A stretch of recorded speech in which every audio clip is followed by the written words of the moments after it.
Hello, everyone. I'm John Higgins, and welcome to my YouTube channel, John Higgins Film Review. And I'm delighted to welcome filmmaker Iggy London, who is here to talk about his acclaimed short, Area Boy.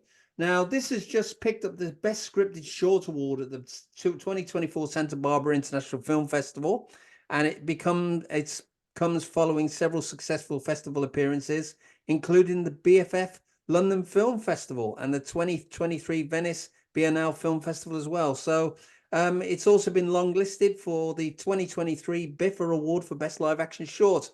Iggy, warm welcome to you. Pleasure, and yeah, thank you for having me. Appreciate it. So, interesting clash of styles and cultures, and it's a mix of somebody trying to find their identity in a very challenging situation. So, tell us a bit more about what the start-off point for your script was.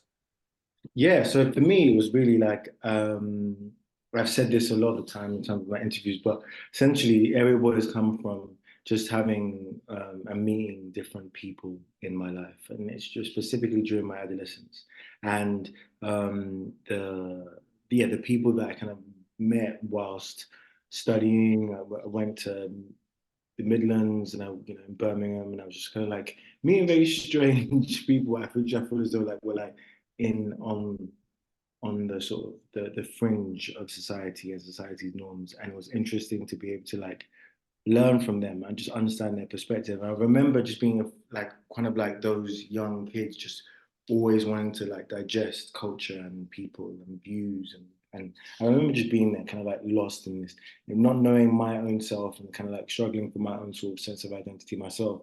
So I think it's an amalgamation of all of those kind of feelings of my experiences when I was younger, in my adolescence, and my own sort of personal story, as well as just like the stories that through people that I've met and I've seen throughout my years. So yeah. Hmm. And obviously, I mean, as somebody who's been a film fan for 45 years, I mean, film does tend to, the idea of sitting in a darkened room and watching films and take yourself out of the world that you're in. I mean, it's something that I found to be quite cathartic as a child and as a teenager, and certainly sustains me now. I just wanted to curious to know about your journey into filmmaking. What was it that sort of got you into it, and when was the key decision to say, yes, I'm going to do something about this? Yeah, so for me, it was in 2016. I made a poem. I remember back in the day, I used to watch Def Jam poetry slams or sessions on YouTube for like over and over again. And I used to watch, like Common and Kanye and all these and Eric Badu, and I used to just like be mesmerized by them. So I remember just writing my own poem one time and then doing my own spoken word. I performed it, and as a New Year's resolution, I was asked to make a film. And then I never knew how to make a film to save my life at the time. So I basically just had like £50 in my pocket and made a film with a bunch of my friends. And then screened it in East London in a place called the Haggerston. And it basically became this overnight sort of film that every sort of media platform wanted to hear about. I think for me, it was during a time which was a lot of the time when a lot of people were speaking about masculinity, a lot of people speaking about manhood, and so it definitely garnered a lot of attention because of that. And ever since then, I just basically made music videos, commercials, and obviously made my sort of narrative short film Area Boy. So yeah, basically came out of a New Year's resolution, which is quite funny. Yeah. Mhm. Yeah, I mean, it's fantastic. I mean, it must give people inspiration to hear your story. I mean, I think this is fantastic because it's not easy, regardless of what your background is. It doesn't matter what your gender or what your kind of origins are. I mean, it's a level playing field because everybody's out there challenging. So I think anybody who does it has to be applauded. So Yes. let's go and talk about your film and now, and firstly, let's talk about the cast. I mean, they're absolutely brilliant. It's a wonderful mix, and tell us some more about them. Yeah, so for me, I really wanted to cast Eli. I think that was my main sort of priority is getting someone who's able to really tell the story without even speaking that much. Is being able to show all the emotion through their performance and through their eyes and through their stares, rather than just like through the dialogue. And so we auditioned loads of different young boys to play Eli. They had so many different self tapes that we watched through different castings, and they were good. And they were really powerful and some amazing, amazing, amazing actors who are absolutely killing it in the UK at the moment. We don't get enough of like shine, and we don't get enough sort of like acknowledgement and representation, but also like you don't get enough roles. And I remember just watching them and being instantly blown away. But obviously, seeing Cameron's sort of performances, I instantly knew that he was Eli. I instantly knew that he was the person to play the role. He had this softness in his eyes. He had this sort of powerful stare. You could really just tell that everything can be done, like, can be shown through this canvas of his face. And I thought that was just really beautiful. And then so we cast Joshua to play Eli, and then we had Kevin, is played by Malcolm Camilletti, and he was a brilliant actor. He also, he'd done many different things like Top Boy and was in the main protagonist in Champion. And he was brilliant to play the role of Kevin. And then we also just sort of like street casted a bunch of different people to play the area boys, who we see just probably to like, the middle half of the actual film. And it was brilliant just to be able to see them sort of perform, not having that any background, but really falling in love with the script and really wanting to basically show something interesting and perform in a way which was like quite daring. And I thought, and we did a lot of improvisation. There was a character called Bradley, and his performance was just brilliant, and it was just off the dome. He was very like sort of natural, and I love being able to work with that level of skill and that level of talent on set when it's just like any take is new and any take is different. So yeah, it became really beautiful. Yeah. Yeah. I mean, I have to say that all the people who appear on screen have incredible presence. I mean, that's the joy of it, because there's a standoff early on in the film between, Eli and the other things. But the fact that, the fact is it's just a setup, it's not an expectation. I think because of what the second half represents, it's actually against the grain of what you might see. The perception is different in here. And my next question is obviously about the religious context of the film, because obviously there's, that there's the church has a big part to play in this film. I'm just curious to know the themes of religion in this film. I mean, was that something that when you were developing the script, was it something that you were keen to have as part of it, or was it something that came later as you were writing? Yeah, I think for me, I was growing up, I was a very religious person, and I really sort of was connecting to religion as this form of hope and this form of like this guide, which I thought was yeah, as a young kid who knows nothing and is completely like just bewildered by every single scenario and conversation and interaction that you have with any human on this earth, and that feeling of anxiety is something which you have, and so therefore I feel as though Christianity played a massive role. And so I definitely did know that I wanted to establish something quite the theme of Christianity and the theme of religion in this, because I wanted to represent that a lot. But I didn't know it was going to be this, sort of like this sort of developed when making the film. I thought it was going to be a small little segment, but then throughout making the film and actually going back and forth and understanding that there's not a lot of stories that have this sort of Christian sort of theme, and like growing up and like wanting to become this born again Christian, but then also having this struggle. And so I knew that Every Boy would be quite special in terms of what it's trying to tell. And I think that's what kind of led me to really push it full throttle to be able to establish such a like really key theme in Christianity with this secular sort of world, and also this coming of age story to combine into making the short film Area Boy. Yeah. Yeah, I mean, that was the thing that impressed me deeply, was the fact that you didn't go down the obvious route. The truth was is you had, the film kind of structures it in a very carefully and sensitive way, because this boy is, it is about somebody discovering their identity. And there's a conversation that happens later on in the short which sort of is very kind of awareness of what the thing is. So moving on to about your whole cinematic journey. I mean, is there any cinematic influences that kind of have sort of impressed you over the years? Is there anything that when you are there filmmakers out there that you think, yes, I wouldn't mind doing more like what they do?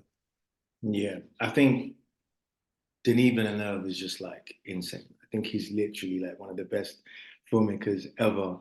Um, Enemy was brilliant, such a brilliant film. I think um, obviously June is incredible, but yeah, like a bunch of his stuff is really amazing. I love Claire Denis. I've always loved her work.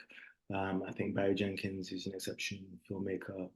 Alfonso Cuarón, absolutely obsessed with his work. I think he's just brilliant. And so I feel as though like those would be my typical yeah, my favorites, I would say.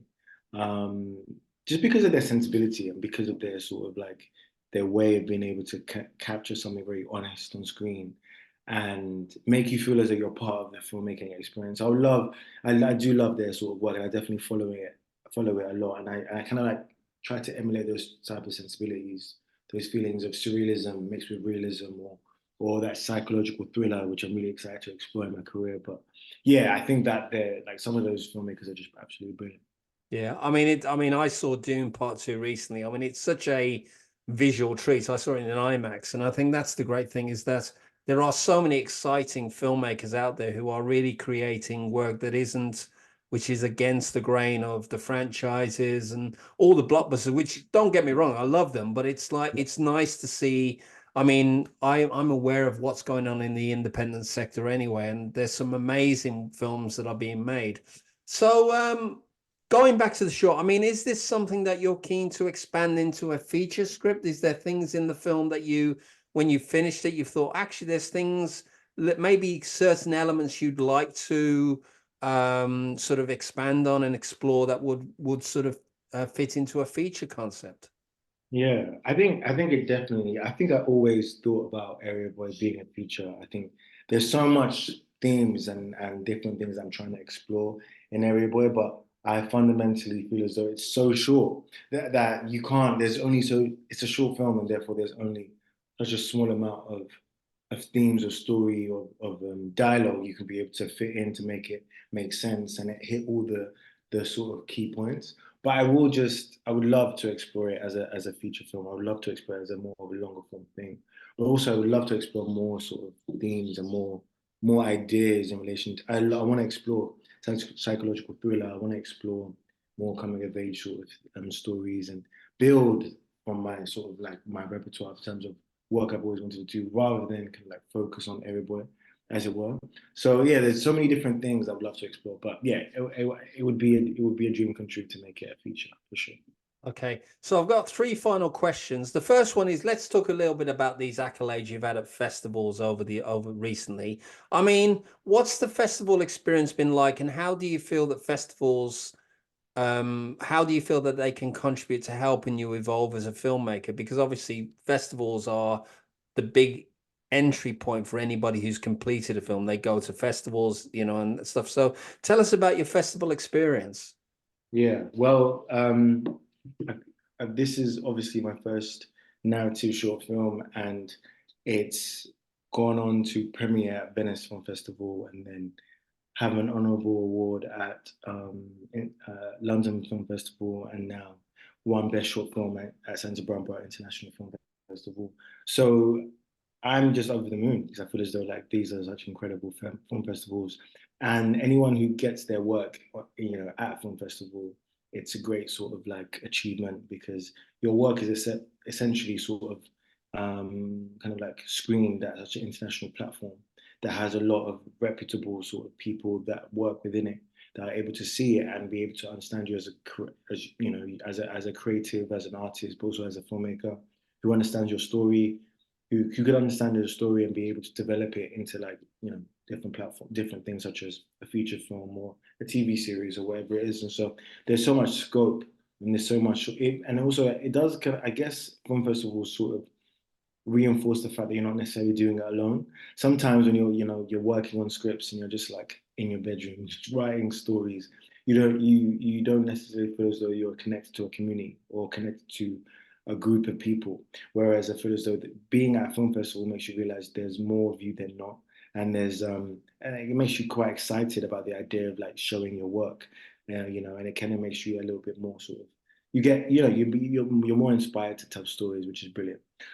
So yeah, I'm just really happy that it's had such a interesting festival circuit, and it hasn't been out for such a long time. And so I'm looking forward to basically getting that, going to, you know, more film festivals and seeing it go into different categories and things. Yeah. Okay, so let's talk about social media, because obviously, I mean, there'll be people out there keen to see this film. I mean, first of all, where can we see this, and whereabouts is it available at the moment, given its exposure at festivals?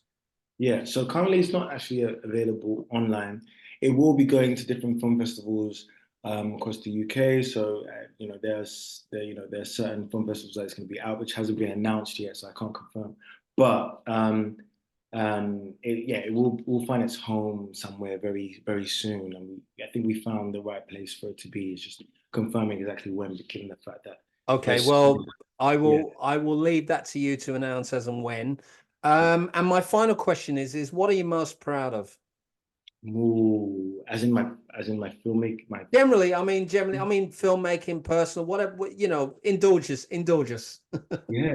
Um, I think it would be making this film, honestly, because I think as though like it's probably an amalgamation of all of my sensibilities, of all of my ways of telling story, and I think it's been able to really garner my and develop my own sort of creative expression. And it's good because then it allows me to know that I'm a filmmaker who can actually make film. And I think that it's a big thing. You can call yourself a filmmaker, but it's the idea of like being able to actually make a film that people can see. And I'm super proud of, you know, being in Venice and being in a room full of loads of different Italian people who haven't understood this sort of story, that, oh, who may not understand my story in terms of like what Every Boy is supposed to represent, and they can instantly relate to it. And I think that's really beautiful. So yeah, that's something I'm really proud of. Yeah. Okay, Iggy London, thank you so much for your time today. As mentioned, Iggy says that the film is due to go to more film festivals. So please, wherever you, if this film does turn up in the schedule, by all means go and check it out. Just wrapping up, you can watch a replay of this interview and others that I've recorded on my YouTube channel, John Higgins Film Review. You can check out my articles, interviews, and reviews also on www.filmandtvnow.com. And also, we launched our film resource website, whatmovie.co.uk, in 2022. So please do check those things out. And on that note, Iggy, thank you very much. Thank you so much. Appreciate it.